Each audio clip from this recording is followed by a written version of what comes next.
நான் ஒரு பையன், தாடி வச்சு ஒரு பையன். உங்களை அதை பண்ணிட்டேன்னா ஏங்க சிரிக்கிறீங்க? உங்களாலலாம் எதுவும் பண்ண முடியாது. ஹலோ, பின்ன ரோட்ல பார்த்து ஒரு பொண்ணு கிட்ட நான் திருடன், நான் கொலைக்காரன், ஒரு பொண்ணு என்னை ஏமாத்தி போயிடுச்சு, ஐ எம் டிப்ரெஸ்ட், இந்த மாதிரி மொத்த வரலாறு யாராவது சொல்வாங்களா? Please, you're an innocent fool. எனக்கு தெரிஞ்சு என் காலை பார்த்து அழகா இல்லைன்னு சொன்ன முதல் ஆளு நீங்க தான்.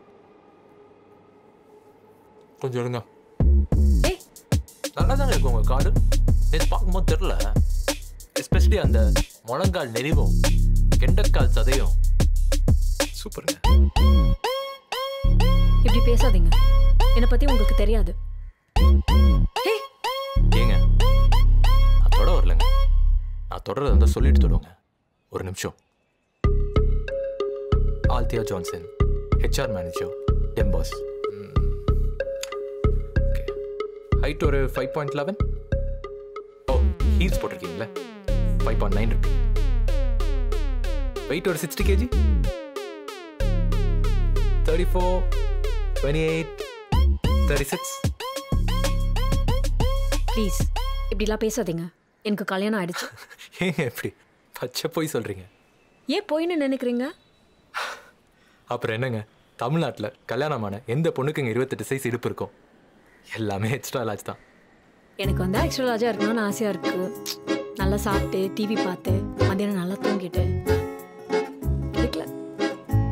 ஆனால் ஒரு நல்ல குடிப்பன் கிடைச்சிருக்கான். சார் ஏங்க, நான் உங்ககிட்ட ரூமுக்கு வர சொல்ல உங்ககிட்ட சாண்ட்விச் கேட்கல. நீங்களா வந்தீங்க, நீங்களா பேசுனீங்க. அப்புறம் ஏங்க போயிடலாம், சின்ன பையன்லாம் இருக்காங்க. ஆனால் கூட ப்ரப்போஸ் ஓகே, உங்கள்கிட்ட ஃப்ரெண்டாக கூட இருக்கணும்னு நான் நினைக்கல. உங்களை பொறுத்த வரைக்கும் நான் stranger. Let's better be strangers. Okay, bye stranger. பேயா பெய்கிற மலையில் ஒரு தாடிக்காரங்கிட்ட நின்று ஒரு பொண்ணு எப்படா அவன் கதையை கேட்பான்னு உங்களுக்கு தோணுச்சா? சரி, அதுவாது பரவாயில்ல. அடுத்த நாள் காலையில் அவன் கதவை தட்டி அவளே எப்படா ஒரு சாண்ட்விச் கொண்டு வந்து கொடுப்பான்னு உங்களுக்கு தோணுச்சா? சரி, அதுதான் பரவாயில்ல. 34, 28, 36ன்னு ஒருத்த சைஸ் சொன்னதுக்கப்புறம் அவனை செருப்பை கழட்டி அடிக்காமல் ஒரு பொண்ணு நின்று அவங்க கூட எப்படா சிரித்து பேசிட்டு போகணும்னு உங்களுக்கு தோணுச்சா? தோணியிருக்கும், கண்டிப்பாக தோணியிருக்கும். ஆனால் உங்களுக்கு யாருக்கும் இந்த ஏரியில் எப்படா இவங்களாம் இவ்வளோ பில்டிங் கட்டாங்கன்னு தோணல இல்லை? அப்போ இதுவும் தோணக்கூடாது. என்னடா ஏரியில் வீடு கட்டுறதுக்கும் இந்த கதைக்கும் சம்மந்தம் இருக்கானா? இருக்குது. அது எப்படின்னா, அதான் மொட்டைத்தலைக்கும் முழங்காலுக்கும் முடிச்சு போடுறது. அதாகப்பட்டது பெருமக்களே, உங்களுக்கு மொட்டைத்தலை புரிஞ்சா மொட்டைத்தலை, முழங்கால் புரிஞ்சா முழங்கால். ஹலோ ஸ்ட்ரேஞ்சர், என்ன டமாடிக்கு ப்ராக்டிஸ் பண்ணுறீங்களா? என்னடா மழை பெய்தே வரலன்னு பார்த்தேன், வந்துட்டீங்க. வெல்கம். இப்போவாவது நம்புறீங்களா? My son. கல்யாணம் ஆகி 20 வருஷம் படி நைட் டியூட்டியில் நான் தூங்கியிருக்கணும் இல்லையோ, வீனஸ் தூங்கினதே கிடையாது. அதிர்ஷ்டக்கார பயத்தை பாட்ட பாஸ். என்ன சொல்லுத? இதானே சார் ஒரு நைட்டும் சொல்லிட்டு இருக்கீங்க. ஒரு ஹெல்ப்பு. என்ன? ஆல்தியா வீட்டு விட்டு வந்துட்டாங்களாம். யா? வீட்டில் திட்டாங்களாம். வீட்டை விட்டு வரக்கூடிய அளவுக்கு அப்படி நடைய ஏசிட்டாவ?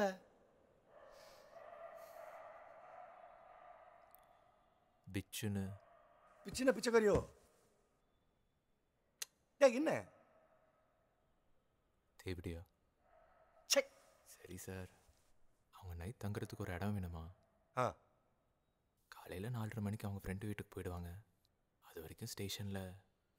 என்னடி அனாதையா வரவங்கலாம் வர மொதல் இடமே இந்த ஸ்டேஷன் தாண்டி. வர சொல்லு. ரொம்ப தேங்க்ஸ் சார். நீ அந்த பிள்ளைய கல்யாணம் பண்ண வேண்டியதானே? என்ன நீங்கள் மட்டும் ஃப்ரெஷ்ஷாக மாத்திரை சாப்பிட்டியா, சுகர் மாத்திரை சாப்பிட்டியா, மங்கிக்குள்ளா மாட்டினியா, மஃப்ளர் கட்டினியா அப்படின்னு கேட்குற வீனஸ் ஊர்லேருந்து கூட்டிகிட்டு வருவீங்க.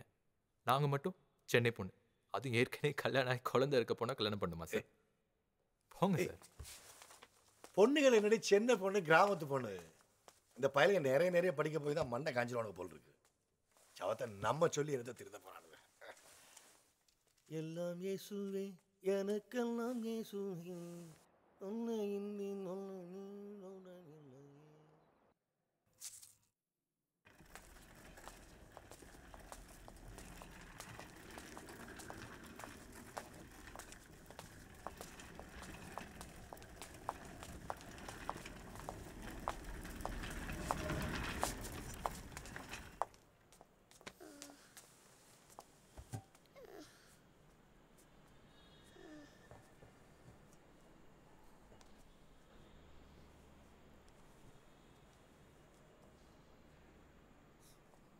சாரி தியா, என்னால் தான் எல்லாம். சிச்சி, உன்னாலலாம் இல்லை. Really sorry. I mean it. It's okay.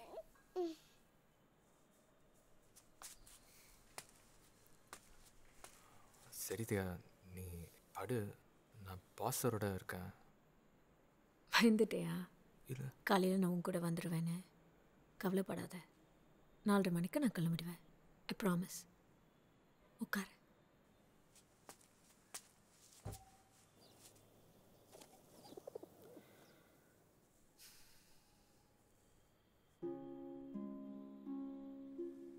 நீ கேட்கவே மாட்டியா?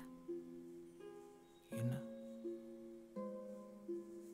என்னை பார்க்குற எல்லாரும் பார்த்து 3 நிமிஷத்தில் கேட்குற கேள்வி, உன் ஹஸ்பண்ட் எங்க? நீ சொல்லலை, நான் கேட்கல.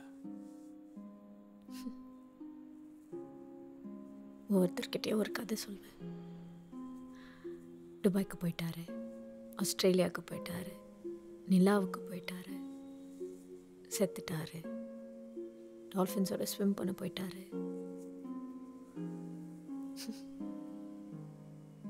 இவன் டால்ஃபின் கதை நிஜம்னு நினைக்கிறான்.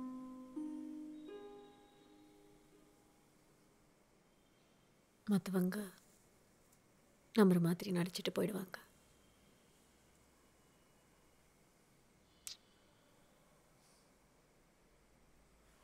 நிஜத்தை யார்கிட்டையாவது நானும் சொல்லணும்ல.